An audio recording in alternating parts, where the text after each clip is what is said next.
Hi, welcome or welcome back. I want to talk about The South by Jorge Luis Borges. I just realized I haven't done videos about Borges in a long time, and I know some of you found this channel through my earlier videos on his work. And Borges is definitely one of my all-time favorite writers, so I really want to keep sharing my thoughts on his stories. The South, according to Borges himself, was his favorite and the most personal story. It follows the story of Juan Dalman, a librarian in Buenos Aires. He is a man of mixed heritage.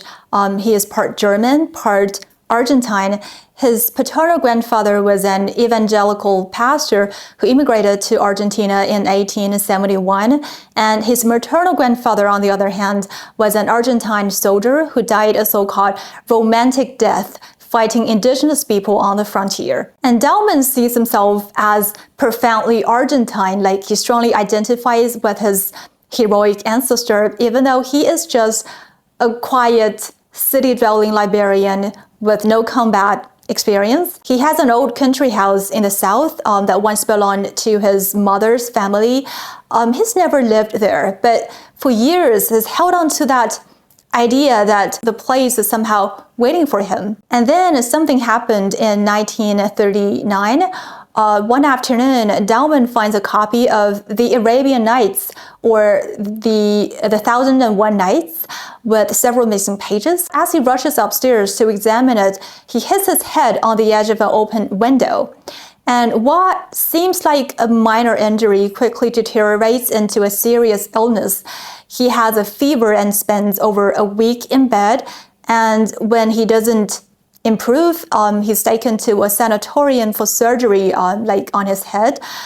He spends some hellish days in hospital, and the doctor later tells him he was on the verge of death from septicemia. But then he suddenly starts to recover. He's released from the hospital and decides to travel south to his ranch in the countryside. At the train station, with 30 minutes to spare, he visits a nearby cafe and spots a huge black cat. As he strokes his fur, he feels the contact is illusory. As the narrator puts it, man lives in time, in successiveness, while the magical animal lives in the present, in the eternity of the instant. And on the train, he takes out his copy of the Arabian Nights and tries to read, but then he gets distracted by the scenery outside. He dozes off from time to time and feels as if he is traveling not only into the South, but also into the past. As he's lost in those thoughts or dreams, the conductor interrupts, saying the train will stop at an earlier station than usual. Dalman gets off the train and finds him in the middle of the countryside with no vehicle in sight. The station master suggests he might find one at a store 10 or 12 blocks away. And when he gets to the store, Dalman thinks he recognizes the owner. And then he realizes it's just because the man resembles a hospital employee. And while waiting for the carriage to be ready, he decides to have something to eat. And in the dining area, he notices an old man crouched on the floor in traditional gaucho clothing. The man is small, dark, and dried up, and seems to be outside of time in a sort of eternity. And as he's eating, someone at a nearby table throws a little ball of bread at him. At first, he tries to ignore it. He reopens his copy of the Arabian Nights to try to block out reality, but then another piece of bread hits him and is followed by laughter. So he gets up to leave because he feels as a sick man, he is too weak to be dragged into a bar fight. But just then, the storekeeper comes over and says, "Sir Dalman, ignore those boys over there. They're just feeding their oats." Dalman isn't surprised that the man knows his name, even though they've never met.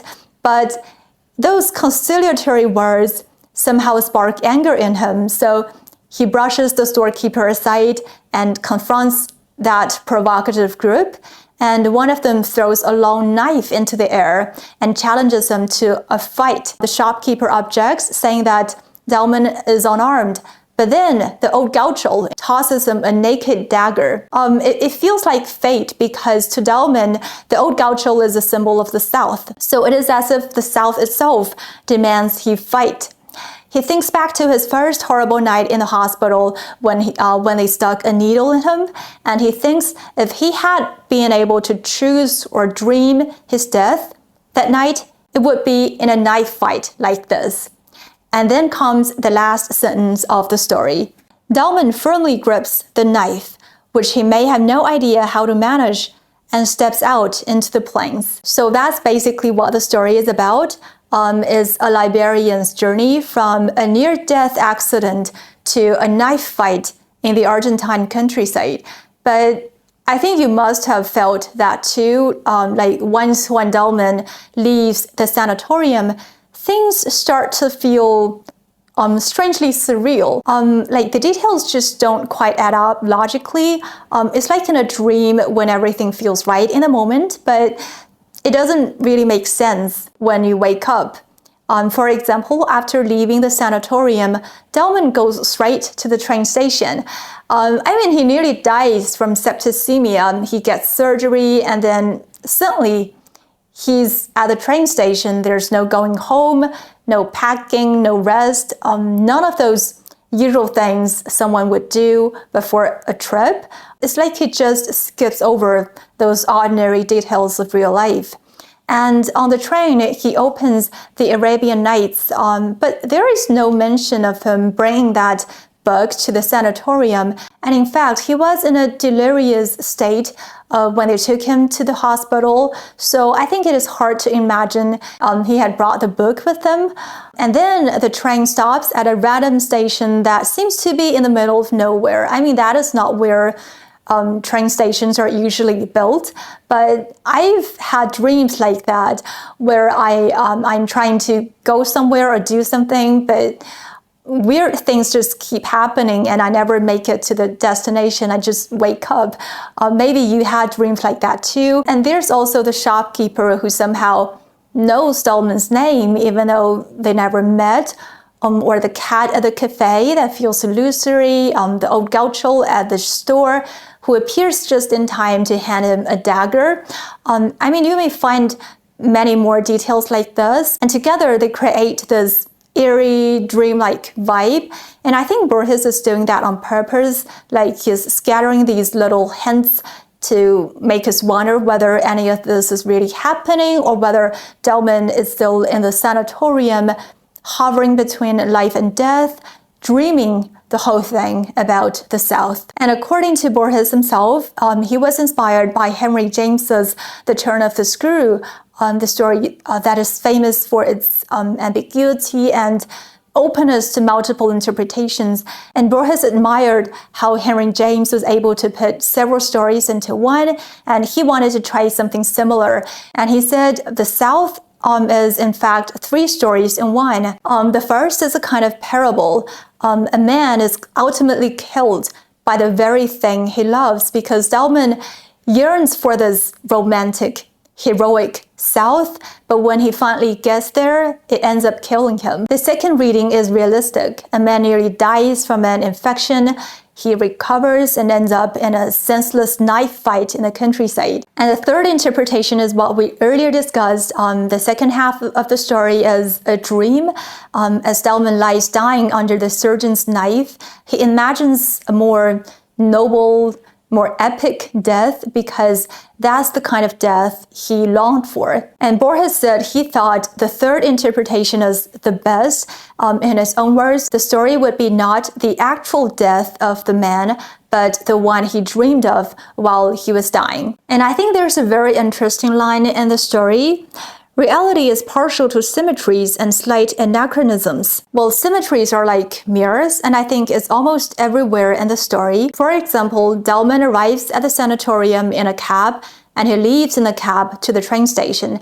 That's like a neat, mirrored structure, but obviously there's more. Like on the train, Dalman feels a strange duality.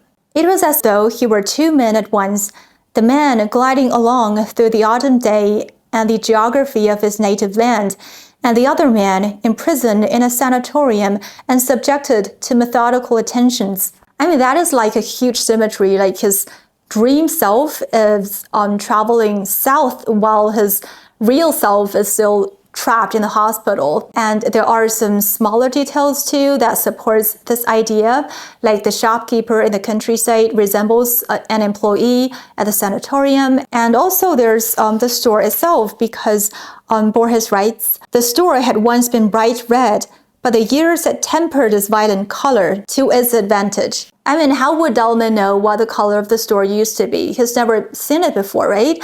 But it makes sense if it is a dream, because that mirrors his memory of his old country house. One of the touchstones of his memory was the image of the eucalyptus trees and the long pink-colored house that had once been scarlet. So it is as if the mind is recycling fragments of real experience and projecting them into a dream. So perhaps what Borges is suggesting is that dreams are a mirrored rearrangement of reality, and the mind is the mirror. And when he writes, reality is partial to symmetries, I think he's taking on an idealistic perspective, because the reality here isn't just the physical world as we usually define it today. It is reality as shaped by memory, perception, and imagination. And then there's the idea of slight anachronisms. Well, an anachronism usually refers to something that is out of its proper time, like a smartphone in a Shakespeare play. But maybe a slight anachronism is more subtle.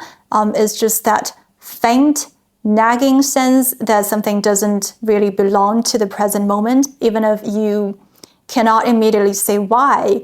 And I think the old gaucho can be a perfect example of this. He's more like a figure from a bygone era. Dalman was warmed by the whiteness of the man's hairband, the base poncho he wore, his gaucho trousers, and the boots made out of the skin of a horse's leg.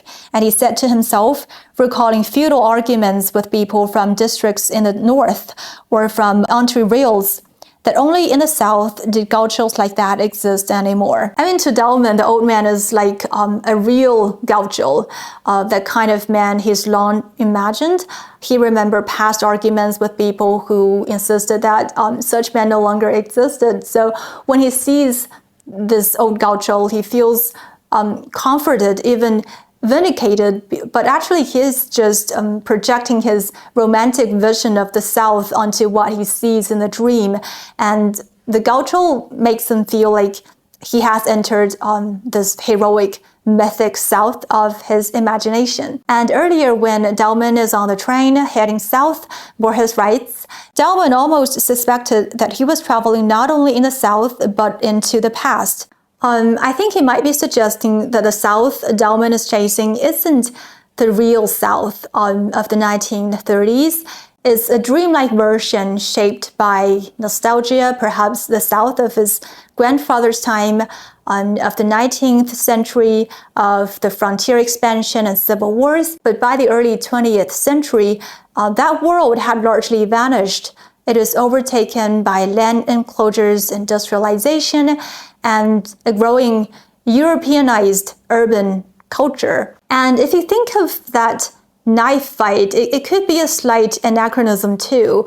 In a 1966 interview with the Paris Review, Borges said the knife symbolized an older form of bravery, because in his view, one doesn't necessarily need to be brave to pull a trigger, but knife fighting requires real guts, especially at close range. Borges described this as a very personal idea of courage that is rooted in his family history, because his paternal grandfather fought in frontier wars against indigenous people, and his maternal great-grandfather led a cavalry charge during Argentina's War of Independence.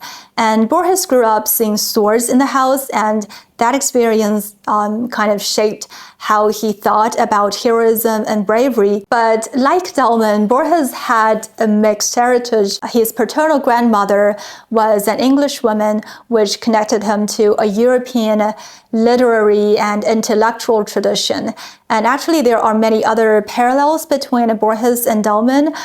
Borges, too, worked as a librarian in Buenos Aires, and back in 1938, he also suffered a serious head injury, and during treatment, he nearly died from septicemia.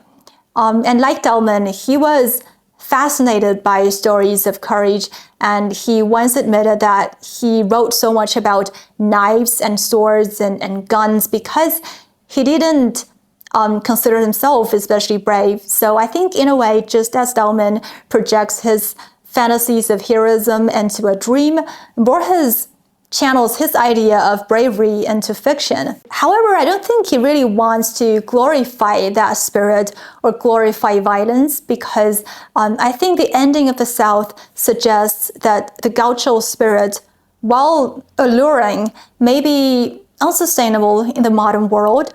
And in a 1980 talk, someone asked Borges why there was so much violence in his stories, and he replied, "Perhaps because I come from military stock, because I might have been somebody else, but really now I don't believe it. I don't believe in violence. I don't believe in war. I think the whole thing is a mistake. I believe in agreeing, not disagreeing. I don't believe in countries. Countries are a mistake, are a superstition. I suppose the world would be one, even as the Stoics thought. We should be cosmopolitans, citizens of the world." And I think people, especially people in the West, have often romanticized their expansion by turning the violence and colonization into myths of heroism and freedom, like in the US, that shows up in cowboy stories and Wild West narratives. I recently read Lonesome Dove, which feels like a critique of that Western mythology. And I think the South works similarly. It questions this gaucho myth, because obviously Dallman is seduced by that fantasy. He idealizes the Argentine South, the gaucho spirit, the white pampas, the idea of a noble, even poetic death. But does he really know what the real South is? Maybe not, because while he's on the train, he realizes that his direct knowledge of the country was considerably inferior to his nostalgic literary knowledge, and I think that almost feels like Borges' self-deprecation. And finally, I want to talk about the book that changes Dallman's life, The Arabian Nights, or The 1001 Nights. It's like a recurring symbol in many of Borges' works, and here I feel it's like a magic key to the story's soul. We know that there are many versions of The 1001 Nights, and Dallman actually grabs a copy, but it has several missing pages, and that could suggest two things. First, maybe he is filling those gaps with his own imagination. And second, maybe that Borges could be hinting that the South itself is one of those missing tales. Well, The 1001 Nights is, of course, famous for its structure of stories within stories, and Borges mirrors that layered structure in the South. But beyond that narrative technique, the framing story of The 1001 Nights is, I think, is also the key, because it's the tale of Scheherazade, who postponed her execution by telling a new story each night, always leaving it unfinished so that the king, who is eager to hear the end, spares her for another day. And this goes on for 1001 nights. In his lecture series, 7 Nights, Borges said, "In the title, The 1001 Nights, there is something very important, the suggestion of an infinite book. It practically is. The Arabs say that no one can read The 1001 Nights to the end, not for reasons of boredom. One feels the book is infinite." And this idea of infinite narrative runs through the South as well. Just like Scheherazade keeps death at bay by never finishing her story, Dallman's dream, or his imagined journey, seems to serve a similar purpose. As he rides on the train, he thinks, "Tomorrow I'll wake up at the ranch." I think the ranch symbolizes his romanticized version of the South. He seems to be moving toward it, but he never quite arrives, and perhaps he never will. And meanwhile, in reality, he is drawn ever closer to death, and the dream kind of delays it, like Scheherazade's stories. And there is another interesting detail, because the entire story is written in the past tense until the final line, which shifts suddenly into the present tense. Dallman firmly grips the knife, which he may have no idea how to manage, and steps out into the plains. While the present tense ending kind of freezes them into an eternal moment. It's like time stops here. I mean, we don't know what happens next. Does the knife fight actually takes place? Does Dalman win? Does he die? I mean, the sentence says he may have no idea how to manage the knife, but he may as well know, right? And Borges withholds the ending just as Scheherazade does. And if we read the South as a kind of dream or hallucination in the moments before Dalman's death, then perhaps as long as the dream continues, the death can be endlessly postponed as well. Well, that's pretty much all I wanted to share about this story. Of course, if you have a different interpretation, leave me a comment and let me know which Borges stories you'd like me to talk about next. And thank you so much for watching, and I'll see you in the next one.